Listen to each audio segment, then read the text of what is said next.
Welcome, everyone, to episode 32 of the Missing Pieces podcast. If this is your first time watching, to put it very simply, this is my audio journal. This is where I sit down and I discuss my life and Lego and anything else that was on my mind from the past week. This, of course, is available on YouTube where you're most likely watching it, but if you prefer to make this an audio experience, it's also available everywhere that podcasts are available. So this week, I've got a lot of great topics to talk about with you guys. I think it's going to be a really good show, but before we get into all of that, I have some thank yous to put out there to our new patrons from this week, which Patreon this week was a roller coaster of emotions. There'd be someone that leaves and crushed my soul, and then immediately later, there'd be someone that joins and everything is right with the world again, but it was one of those things where I was like, oh my goodness, it felt like the universe was testing me a little bit. But I do want to thank Kelly for joining us on Patreon. Thank you so much, Kelly. We also had Brandon join us this week. And last but not least, we had J-Man Lego Productions. Thank you guys so much for joining. If you would like to join our Patreon and be a part of exclusive content that I put up there, along with our group streams that we do and our Friday night patron-only streams, which are my second favorite thing that I do each week, right behind Missing Pieces. The link is down below to join that, and I'll put the podcast links down below as well if you guys would like to be a part of that on your own time and your own space. But this week, I thought what I would do, I like to take this show more back to Lego and talk about Lego topics, and I want this to kind of document my week as I go on. So what I did this week a little bit differently than what I typically do is I kept a running list of all the things I want to talk about as the days went on each week. So when you get to Sunday, which is when I record these in the morning right before they go out because I like it to be as fresh as possible. You sometimes forget about the things that you did the Monday previous to that. You forget about the things you did that Tuesday, and it's even looking at my list as I looked at it this morning, I'm like, oh yeah, we did that earlier. So this week started out with a bang. More like a Bedrock TNT explosion because Clarkman got the Bedrock Adventure set from Minecraft in the mail. We got it from Kohl's. It was actually ordered it like maybe 2 weeks ago, and with the shipping on everything these days, it took a little bit of time to get to us. But we had that, and he opened that up and built it right away, of course, and we had a great time with that set. It's, I think, my second favorite Minecraft set that we own, right behind the Creeper Mine, because that one has so much character to it. So I really love that one. But Bedrock Adventures was one that he built up all by himself. And he did a great job with it. Some of it he built off camera. I think he started on it the one evening, and then we shared it the following day. Like I shared like the haul and then the build up to that. So that worked out really well, and of course he loved it. And that kind of led us into the next thing that we did this week, which was we finally revealed the new Minecraft world to you guys. So if you remember from before, Minecraft world was kind of a spur-of-the-moment thing that started happening after Clark started building every Minecraft set in the existence of man. And the sets would go from our dining room table where we were building at typically, and then they would go into our front room, which we're calling the multi-purpose room. I'm calling it Clark's room because it's a room that the people before us, they had a piano in there and like some seats and things. We don't have a piano, so it's just become like a toy room or a playroom. Duplo World is in there, and then Minecraft World came in there as well, and Minecraft World just started on the floor and was just all over the place, and you know it wasn't orderly and organized, and I know it bothered me and it bothered a lot of you guys too, because I got a lot of comments when we would show and be like, you got to put that on a base plate. So I came up with the idea that we would move Minecraft World up into Clark's room where he actually has his train table.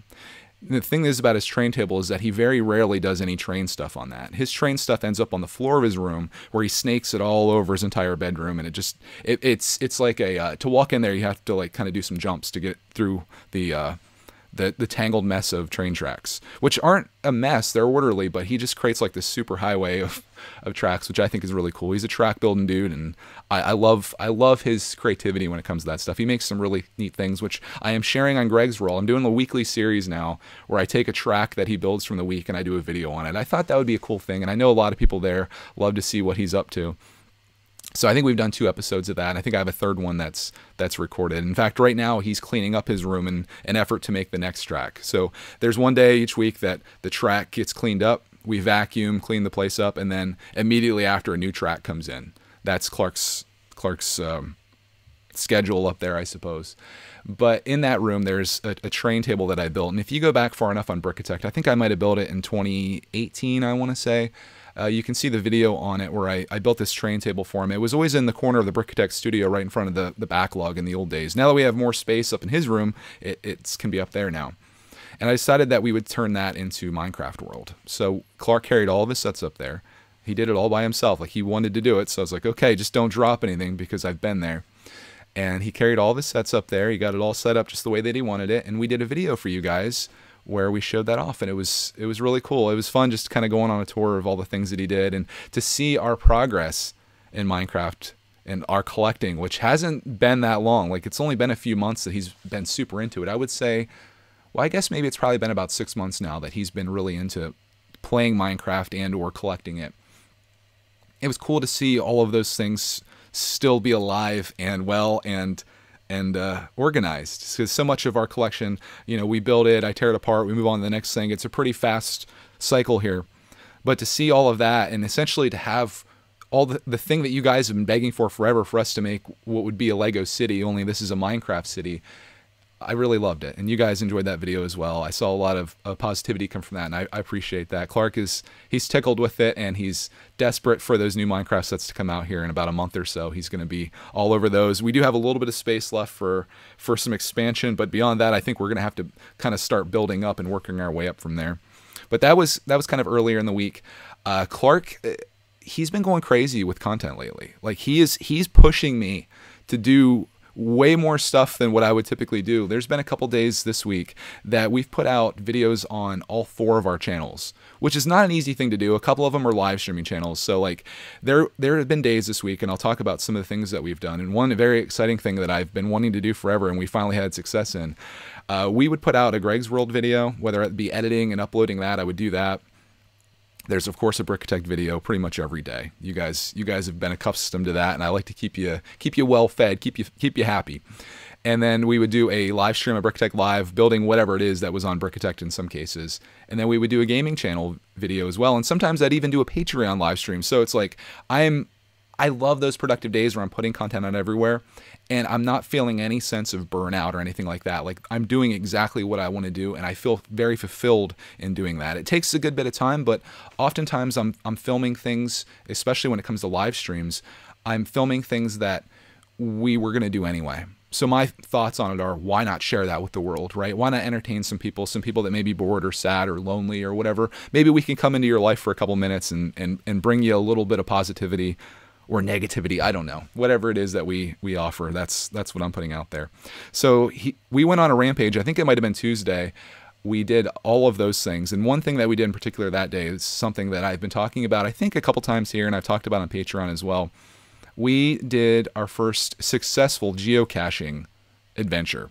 If you guys don't know what geocaching is, think of it as a treasure hunt where people hide secret treasures all over the place, and then they mark them in an app, and then you go searching for them. And when you find them, there's a log inside where you write down that you were there and you found it. You can also log it on the app, and then there's little goodies and trinkets inside the treasure, of course. And you take a thing and you leave a thing. It's like a trading system, which obviously gets a 5-year-old very excited. So we went out maybe a week or two ago, and we tried finding these little micro ones that were on the bike path that we typically walk on. Had no success with that, because I think they're maybe 2 inches long with a piece of folded paper up inside of it in like a cylinder shape. But the one that I was scouting out, and you can go on the app, like, it's called geocaching. So Geocaching. It's not a sponsored thing or anything. I'm just a huge believer in finding things to do that you can do as a family that don't cost any money. They get you outside exercising a little bit, like by walking and such. And who doesn't want to find a treasure, right? So you can go to this app and you can look in your area to find all the geocaches that are around you, and you just, put the one in that you want to get, and it kind of directs you there, even up to like just a few feet away from it. So it's not like you really have to work hard to find these, especially the first one that we found. I wanted to go for an easy one to get our feet wet in this, and we found this giant one that was set up by the local school. It was like a huge cylinder, like a tube, and inside there was all kinds of stuff. And I have a video up on Greg's World if you guys want to watch that adventure. It was really cool. But we did that, and then we went to find another one right after that, and then even after that we found another one, but I didn't film that, and we didn't have I don't think we had any toys or anything to trade in it. So I was like, Clark, we'll come back for this one. Although he did have that little Spider-Man, I forgot about that.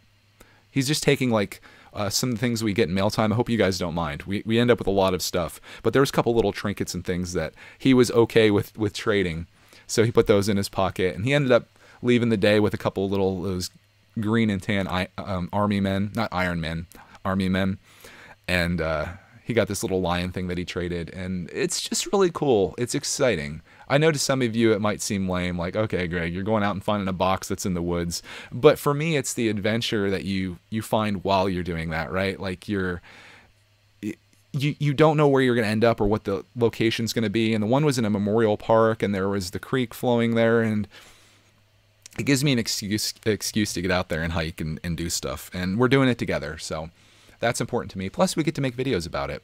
I will say the one thing that I'm going to do differently this next time is I took my big camera. I took this, and it was kind of like, it wasn't fun filming with this. I think next time I'm just going to take my GoPro, so the quality is not going to be as good, but much easier to manage and to film everything. So that was our first geocaching adventure. I'd like to do it maybe like once a week where we just go out and go hunting. You can do several of them in a day very easily. And again, they're everywhere. So even if you go traveling somewhere, like next time we travel, if the day ever comes where we can go out into the world again, I'm going to be opening the app up. And if we're like on vacation or whatever, I'm going to try to find some geocaches. I found out just yesterday, the place that we pick up pizza from, they have a geocache, or they don't, but there's a geocache like just around the corner. They're everywhere, man. It's cool. So if you're looking for a hobby to get into during these times where you have to socially distance or whatever, go look for a geocache. All the dates are on there when people found it. So if you see one that was found like today or yesterday, and maybe you're worried someone coughed all over it, don't go for that one. But all the ones that we found were at least a couple weeks old. So it was good, and I loved it. That same day, though, I told you Clark's been on a rampage. He had already built the Hulkbuster, and you guys probably saw the video on this, but he wanted to come home and he wanted to build the Thanos mech. So we built that up. We live streamed that. That was a really fun experience. I really think I found the key to success for my channel or channels, and that is sharing our journey, which is what we do, and sharing that build experience, but doing a live stream while we're building it, and then turning that stream into a time lapse. I've done this before and I felt like it's worked out well. I like it because you as a viewer or follower of the channel can decide what you want. So do you want the 30-minute version or hour-long version where we're sitting there building it, chatting with you, having a good time, like the director's cut, I guess, or maybe this is the director's cut. Maybe you want just the 5-minute version where you see all of the highlights and the big points to it. I think it's cool to give people those two options, and I've really enjoyed doing that. So we're probably going to do more of that, especially coming up this month, which we have a new series, well, a returning series that we're going to be doing, and there's going to be lots of opportunities for live streams. And there's going to be lots of opportunities to kind of share this journey the way that I envision it going forward, at least in the days where Clark is still here with me before he goes to school. And that is making every day almost like a journal entry. Like, obviously this is a journal. This is an audio journal. This is for a very specific audience of people that you're not here for the Lego, most likely. I mean, the Lego might be a nice thing, but you're here to find out like what's on my mind. And I appreciate that. Like I love stuff like this. I love seeing and listening to content like this, but it takes a special type of person and someone that, like a dedicated person, to sit down and listen to a dude talk for 30 minutes about geocaching or whatever random topic I might be on that week. And I really, it means a lot to me. And I love looking at the comments and seeing the feedback that I get from this. And it's just a lot of positivity, and it's awesome. So thank you so much for being a part of this. If you're here, you're already pretty far into this, and there's still a lot more to come. So let's talk about another set that we worked on this week. Something that you may not even know that I did, because most of it was behind the scenes with patrons, and that was the Friends Central Perk. Not Lego Friends, but Lego Friends TV series Central Perk.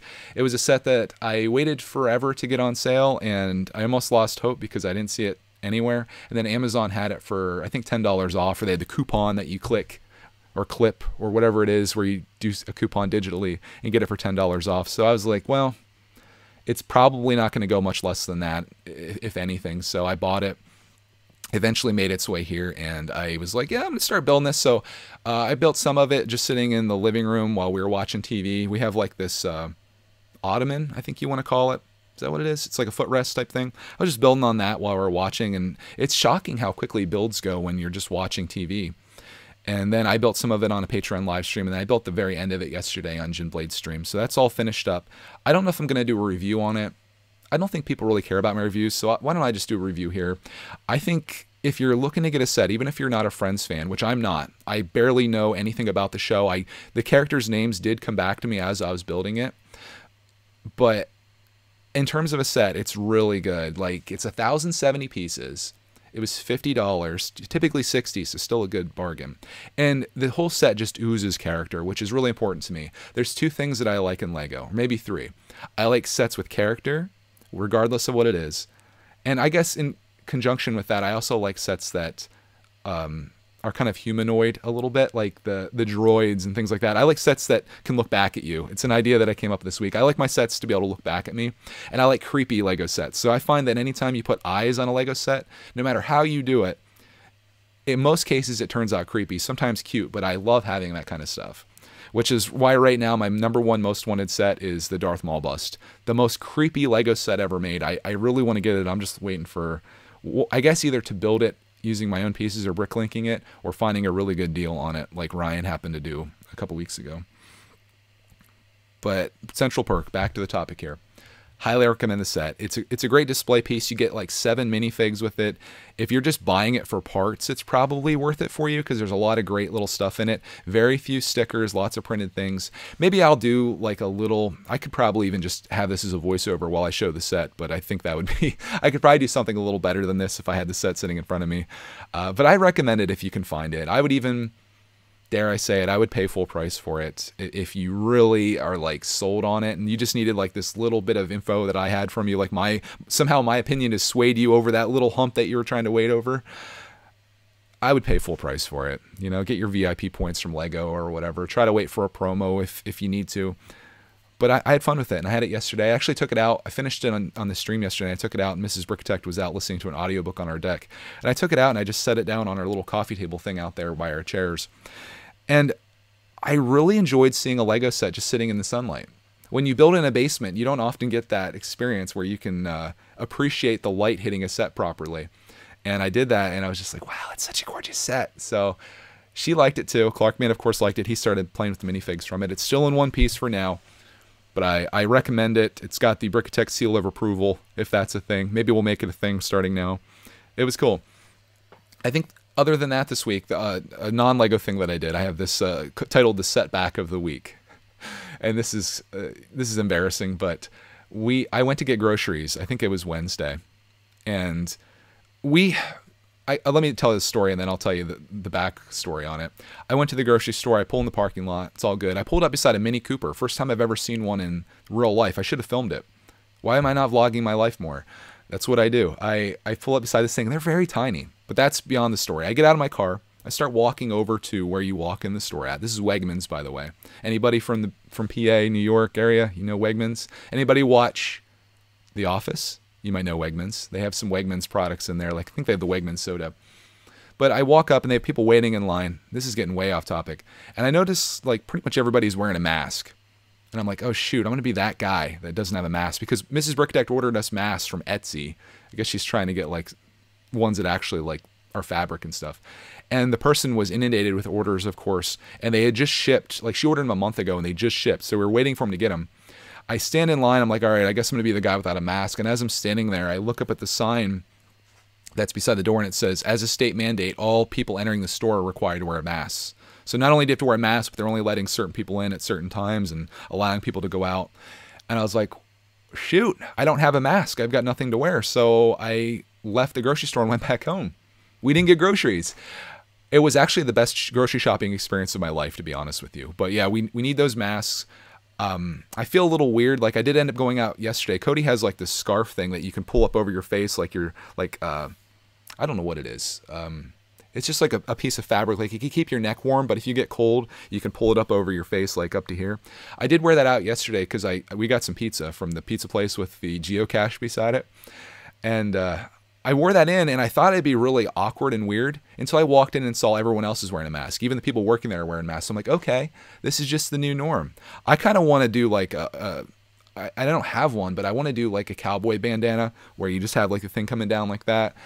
It was really cool to feel like almost like a bank robber when you're walking into a place. Like I get out of the car and I feel like I'm doing something like illegal, you know? Speaking of that, that was our experience when we went to get mail as well. Cody had her, this is a couple days prior. I'm doing my whole story out of order here. Very Quentin Tarantino-like.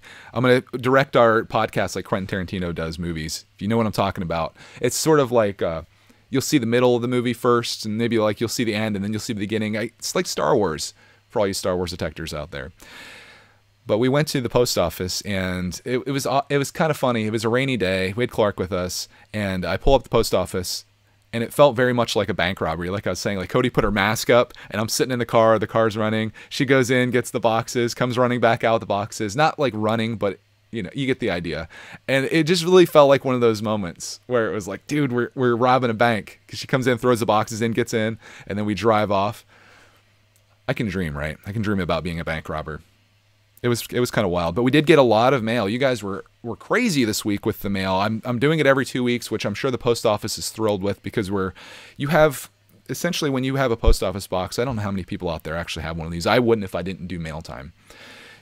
You can pay for a small box, which is like this big, or a slightly bigger box. And the guy told me in there, he's like, just get the small box, because any packages you get, we're either going to have inside the post office where you're going to have to get them anyway, or we have these little lockers that are outside and we'll put a key inside your post office box. So I'm like, okay, I'll just do the little one.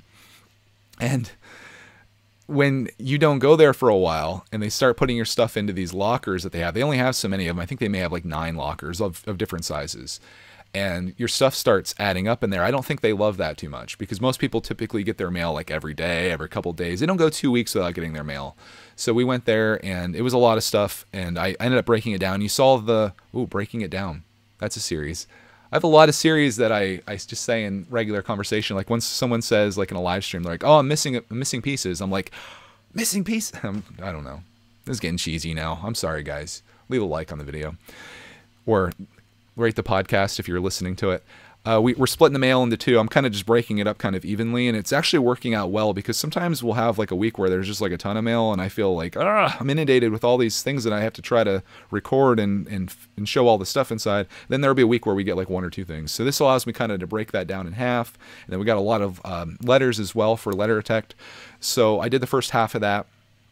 And I'm going to do the second half, so if you'd sent us mail in the last, maybe even 3 weeks or so, it will be in this coming week's mail time. And if you send us something that happens to be in the last week or so, you may not see it for a couple weeks. So I apologize for that. I just don't want to go out if we don't have to.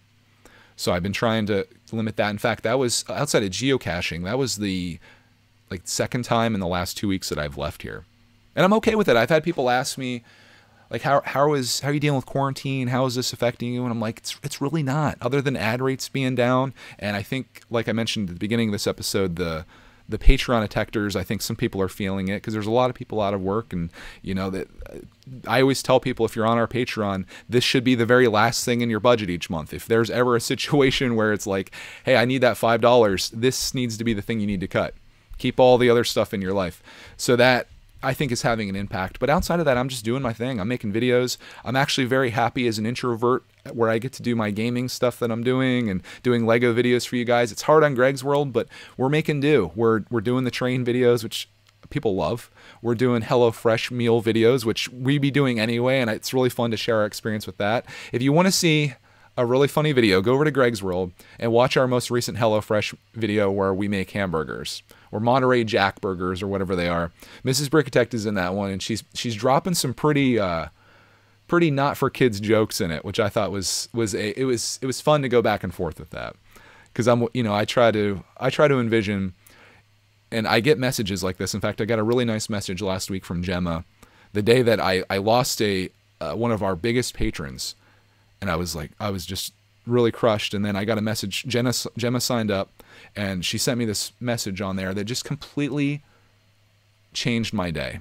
It was one of those things where you get this thing that you need right when you need it. And she talked about how, and I won't go into it too much here, but she talked about how she feels very comfortable with her son watching, who's I think Clark's age, watching our videos. She knows like it's a safe place to watch, and she's struggled before, like I have, with the predatory kids videos that are out there. I won't name any names. We all know who we're talking about here. That, you can find their toys at Walmart.com and Target and all that. And the whole video is just it's an excuse to sell you the thing that they're trying to push on you. And that really meant a lot to me. I like that entire families can watch our videos. And I thought with the HelloFresh video, it was funny because the jokes that were being said, I think the adults would probably get, but the kids wouldn't. And that seems to work in kids' movies and stuff. So I think it can still be family friendly for everybody. But that's some of the stuff we're doing while on quarantine. Today I'm going to be doing something really fun, and this is kind of back to the mail process. I was doing a Patreon live stream a little bit earlier this week, and I got a message from Zach Lego Homes on Instagram if you want to follow him. Good friend of the channel. He's created the Zach log, which is essentially this entire shelf right up. Wow, this is mirrored. That's really difficult.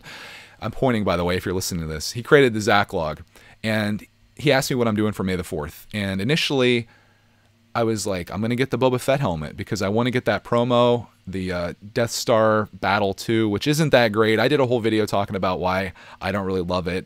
Just to summarize, I think it lacks a lot of character. I have the other two. In fact, I have them sitting right here. Here's a little bit of ASMR for you people that are just listening. But I have these two. I've never opened them, and I think these are cool. For some reason, I like these, but the Death Star one, I just couldn't wrap my head around.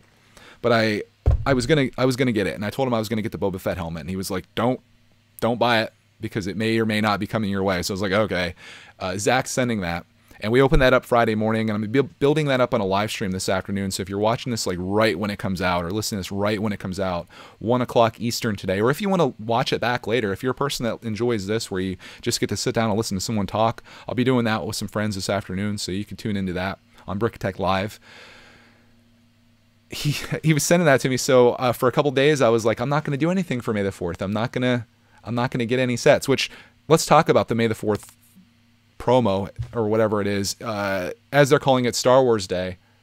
That lasts 4 days, May 1st through the 4th, Star Wars Day. The marketing guy at Lego just needs to take a vacation. I think he needs to go on quarantine permanently.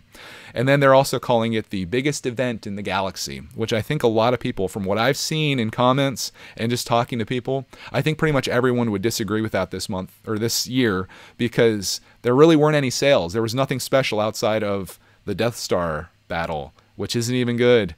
And I almost didn't do anything, but they ended up like buckling, and I ended up getting DO after watching Ryan's review of it, where he wasn't even like really praising it. I was just like, okay, I kind of love it. I like my Lego sets to look back at me, right? So I got DO, and I got the Mandalorian Battle Pack, which I needed in my life, of course. I've been wanting that since it came out, and I paid full price for both these, but it was double VIP, so I got 10% off that order, which was $85, and then I get $8.50 back. And then Pennsylvania charges me 6% for sales tax, so I still save 4%. And then I also got the Death Star Battle, which I'll be getting, and I'll probably build it. At this point, I'm almost wondering if I should just keep these sealed, though. Like, I'm not much of a guy that's like, I'm just going to collect sealed boxes. I'll collect used boxes. But to me, this stuff is meant to be built. I don't buy this to look at. But this has been sitting on my shelf for a year, and I've bought it to look at. I hate my life. So I made a purchase, and I'm okay with it. I don't think I'm going to regret it. I think Dio is going to be really cool. I'm excited to see him on the shelf beside his friends Yoda and BB-8. I had been eyeing up R2-D2 as well. I told you earlier that I'm all over the Darth Maul bust, which is like almost $600 on eBay. I was like, you know what I'd really like more than DO? I'd really like to get R2-D2. So then I went on to eBay, and my soul was crushed when I come to find out that he's going for like $400. But Ryan sent me, Ryan, the eBay deal god, he's taken my title from me. He sent me a link yesterday when we were streaming. He's like, there's a R2-D2 for $360 shipped right now. You need to buy it. So I'm getting on eBay. I'm typing it in, and then someone put a bid on it for $20, which means that the buy it now is canceled. You can't do it. And I'm just like, why? Why? First of all, why didn't that person just buy it? Because that was a deal. It was $40 less than what you can find it for. They put a bid on it, so now the thing's probably going to go for like $400. And the seller is the real winner here, but that was going to be mine. I was going to do it. I was going to drop $360. Probably not the smartest move in my life, but I was going to do it for R2-D2. Then I have DO, R2-D2, BB-8. We'd have the Porg. Oh my gosh. We'd have the whole collection. We get Darth Maul's bust. I could have a whole collection of Star Wars people staring at us when we're making videos. Life goals, guys. But yeah, I missed out on that. I'm going to keep my eye open. If you ever... I don't check Instagram often. I maybe a couple times a day. If you ever see an eBay deal for a Darth Maul bust, or if you see R2-D2 pop up, and you don't want it yourself, send me a message. Find a way to get a hold of me to let me know about it, because I will pony up the money. It's going to be painful, but I'll do it to get those two sets. I was saying to Ryan yesterday, I don't understand why. Like, I'm not a huge Star Wars collector, but why is it I need to collect the most expensive Star Wars sets? Why? Why can't I just be happy with like the ones that are out now for $20? I'm like, no, I'll take the Darth Maul bust. How about that UCS Millennium Falcon? Let me see if I can pull that in. But yeah, I took advantage of it. there was some speculation. I wanted to bring up this theory to you guys to see what your thoughts are on this. What are your thoughts? And I don't know who said this to me, but it seemed reasonable. They said, is it possible that Lego is purposely not doing sales because they have been just flooded with online orders and they're having trouble keeping up with the demand? Like, obviously there's no Lego stores open, so everyone that's buying Lego right now from Lego is doing it from their website. So his theory was, and if you are this person that gave me this idea, put it in the comments below. I'm going to give you proper credit for this, because this kind of opened my eyes up to a possibility. I was under the assumption that during these times where people are in quarantine, people aren't working, the economy may be tanking a little bit, the stock market's crashing, I thought Lego would be busting out sales and try to keep that flowing, right? But maybe there is this theory that's viable, that they aren't doing that because they are overwhelmed, and it's like, well, we want to make sales, and sales are okay here online. We're not making as much money as we were, but we can't handle dropping the UCS Millennium Falcon by 20%, or whatever else they may do with the Star Wars world, and just busting out sales like crazy. And it makes sense to me. You forego that extra money in order to stay sane when it comes to shipping. Or maybe companies don't care. Maybe they're like, I don't care if it's a 4-week delay. We got your money. It might be 4 weeks till you get that set, but you made the purchase. I'm curious to hear what you guys think about that. The possibility of Lego sabotaging their own sales to not make sales, to stay up and stay above water when it comes to shipping stuff. You heard it here first. It's just a theory. Wait, what's that show? Game Theory? A Game Theory. I don't know. I completely botched that. It's been years since I watched that. Somebody right now is like face palming so hard. I wanted to talk about summer sets in this episode, but I think I'm going to hold off to do that. I think that's going to be a live stream, because I was going to make a video. It was going to be Friday. It was during the time when I wasn't going to buy anything for May the 4th. I was going to make a video titled, is brickitect buying it? Summer 2020 Lego sets. Because I didn't really do any videos on individual level of like city, creator, hidden side, all that. So I was just going to make a list of what I want. But as I'm looking through these guys' videos showing the sets, there wasn't a lot that I liked. There's one set in particular that I am like head over heels for, and that is the Lego Creator 3-in-1 pirate ship. And it may even pump me out of, or knock me out of buying the Pirates of Barracuda Bay, because I just want that set for the ship. And that's a $200 ship when you look at it that way. This set, I believe, is $100 and looks gorgeous. So that's like my number 1 set. The problem is I was having trouble finding a number 2 set and a number 3 set. So I might do a live stream where we can kind of just go back and forth talking about sets, ones you guys like. Maybe you can try to sell me on ones that I need to get, and maybe I can find some things for that. So that might be a stream that I'll do, and maybe I'll make like a recap video of the things that you guys have sold me on in Lego. Maybe the stream will just be sell me on the summer 2020 sets. You can tell me as a Ninjago fan why I need to buy every Ninjago set there is. Oh, Monkey Kid. That's one that I forgot about. I love that Monkey Kid mech. It's going to be expensive. Speculation whether it's coming to the United States. I think it will. Number 2 set is definitely that. I got expensive taste when it comes to Lego these days, apparently. But yeah, I think maybe we'll make that a project for this coming week. I'll be building a good bit of sets from a certain backlog. We're trying this again. Certain backlog realm right here. So I have lots of time to talk about stuff, and maybe we'll just do a video like that. I do want to talk about one other thing that we did, and this kind of gets us caught up to last night. Let's talk about a movie that I watched. There's lots of movies that I want to watch that are all rated R. Like, I still haven't seen Joker yet. I still haven't seen Terminator, which I desperately want to see. I want to see the movie 1917. They're all movies I want to see, but I can't really watch in front of Clark. But there was one movie that I could watch in front of Clark that both of us wanted to see, and it was Sonic. Finally watched it last night, and I made a little Instagram post, and I said I'd give my professional official review today in this episode. And I don't know how much I want to spoil of it, but I'll give you kind of like the backstory.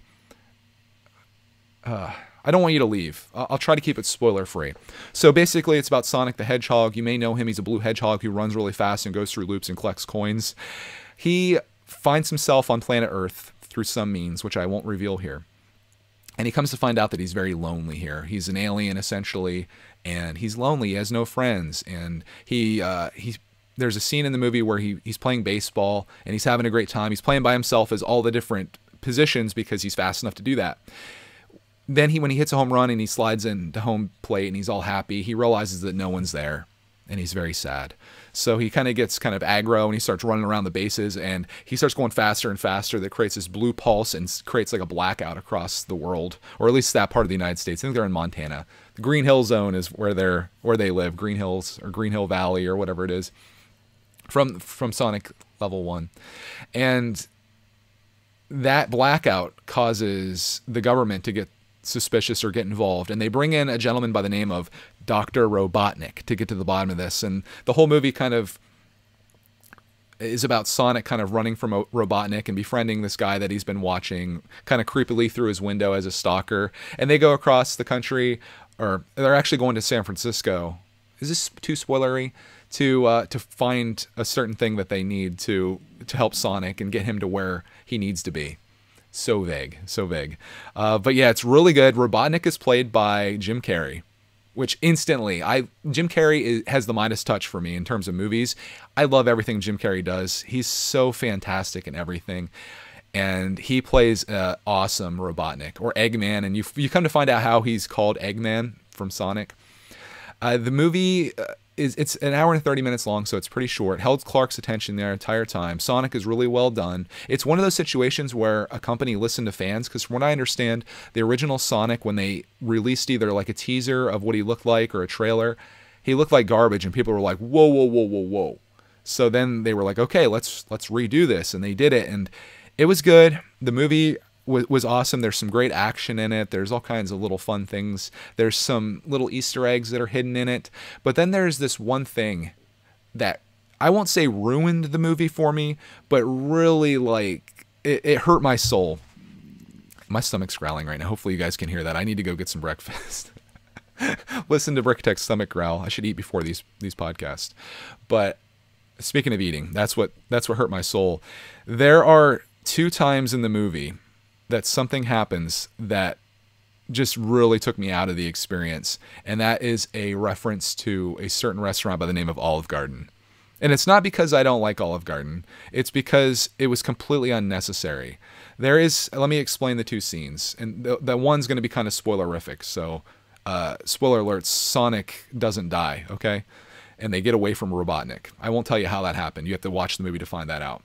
But there's a scene in the movie where the guy that's helping Sonic, his wife or girlfriend, goes and visits her sister. And they're having this phone conversation about whatever. And she says, my sister, who doesn't trust the guy, says, I should check your phone. And he proceeds to say, you don't have to check my phone. All that's on there are just the apps that came with it. And of course, the Olive Garden app. Because when you're here, you're family. And I was literally just like, I just killed myself when he said that. I'm like, why? There's no reference to Olive Garden anywhere in the movie. It's not like Sonic is found at Olive Garden. It's not like they eat at Olive Garden. Nothing. It's literally a commercial for Olive Garden in an unnecessary scene in the movie. But I'm like, okay, that's fine. Okay, you got your Olive Garden commercial out of the way. I only paid $6 to rent this movie, okay? You spent millions of dollars making this. Okay, I'm okay.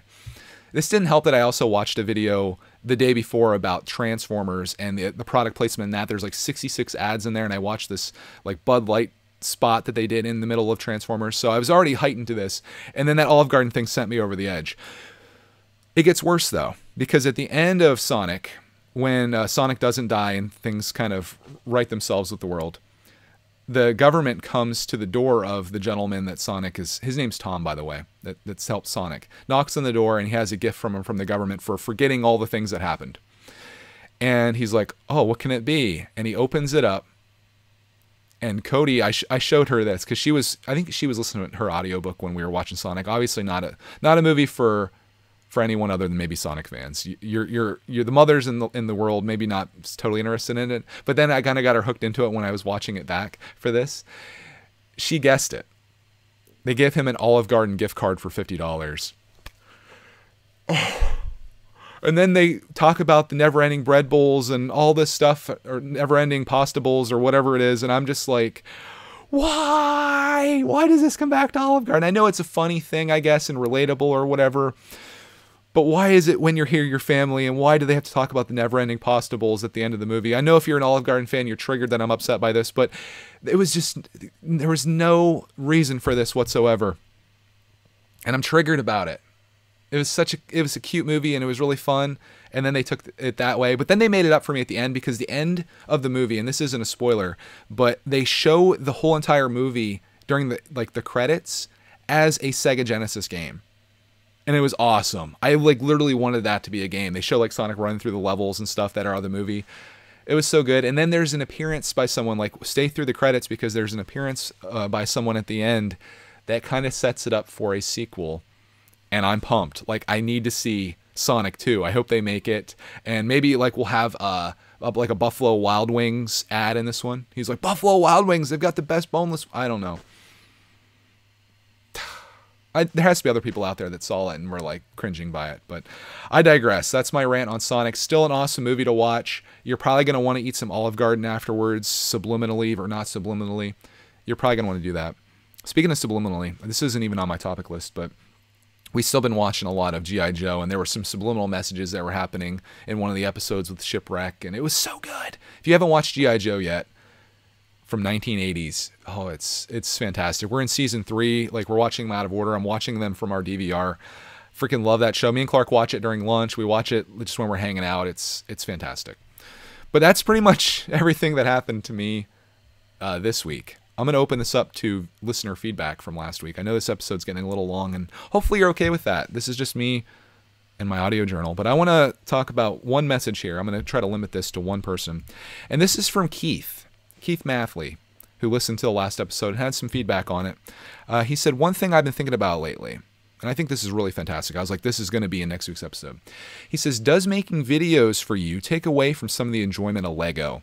I used to just watch everyone else's videos. I could build when and whenever I wanted. Now that I make videos, I feel like I have to film every purchase and build. I have to set up lighting and cameras. My studio is 20 minutes from my house. I usually only have time to film there on the weekends, then do editing whenever I get a chance. I have unopened eBay and Lego.com boxes.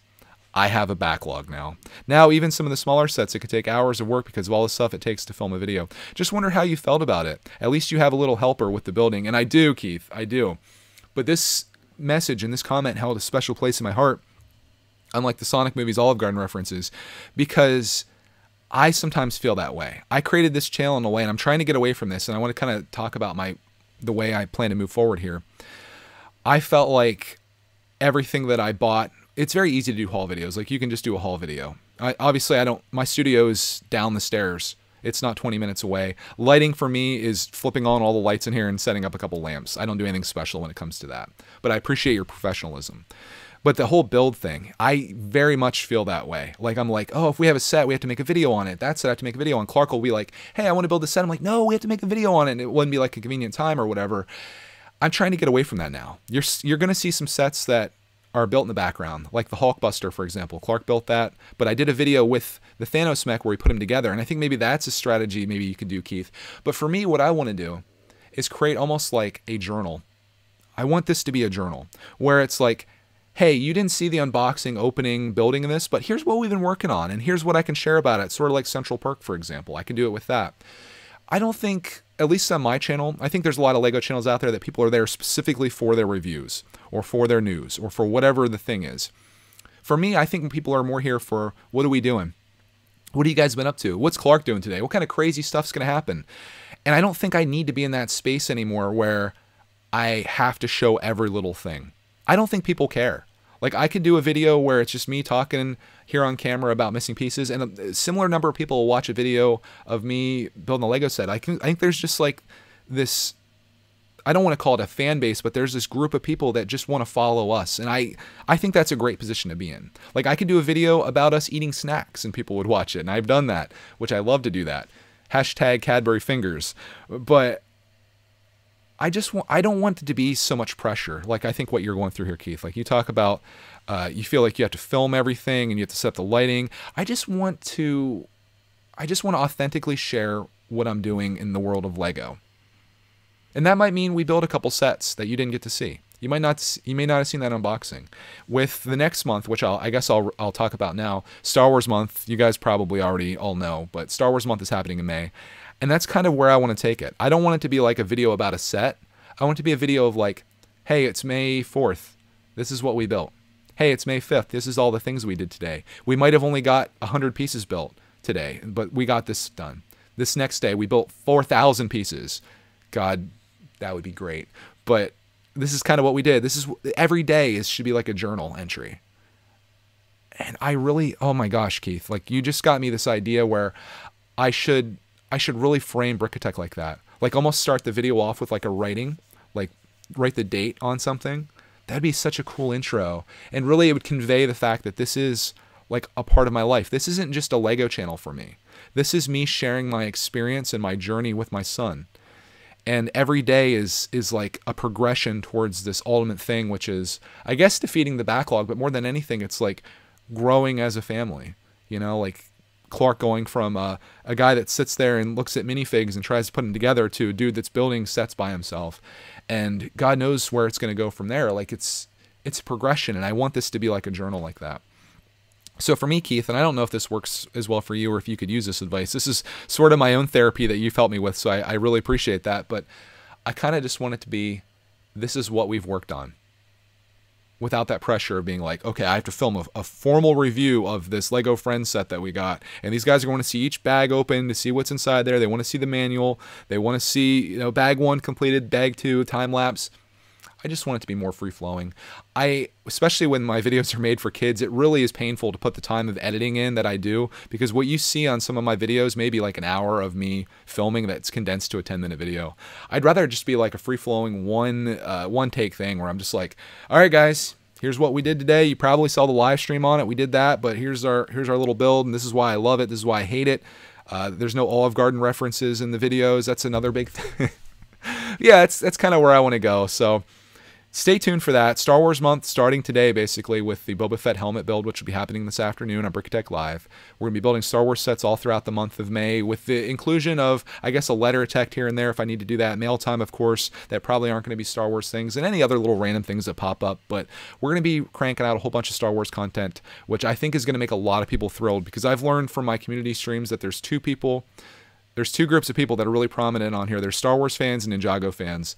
And I'm going to do my best for you guys. I'm going to really try to do my best for you. So on that, I want to thank you guys so much for watching this episode. I had a really great time just talking about my week and my life here. If you guys have anything that you would like to discuss next week, you can leave it as a comment down below. I'm open to talk about anything. I did see a lot of people requesting the finance episode. So if you have a financial question, you can put that out there. Or if you have a Lego question or a life question, or if you need some advice, some dubious advice from your favorite Lego brickitector, I could probably put that out there too. Just be careful in following any advice that I give. If you guys want to support this podcast or support Brickitect in general, you can support us on Patreon. That's the best place to do it, and you get access to exclusive content there, as I mentioned earlier. You can leave a review on Apple Podcasts. I always look at those. I think we have 107 ratings now, which is incredible. And again, this podcast is available anywhere. So if you want to take this on the go, if you don't have, you don't want to use your data, you don't want to have the screen up, if you want to go out and walk your dog or go on a geocache while you're listening to something, you can do that. It's all there for you. But yeah, guys, thank you so much for watching this. I'll see some of you this afternoon. The rest of you I'll see throughout this week in Star Wars month. And for the other minority of you, I'll see you next week on Missing Pieces. Oh, remember, we have to end this properly. We'll find you. I always butcher this. It's so easy. We'll find you in the next Missing Pieces episode.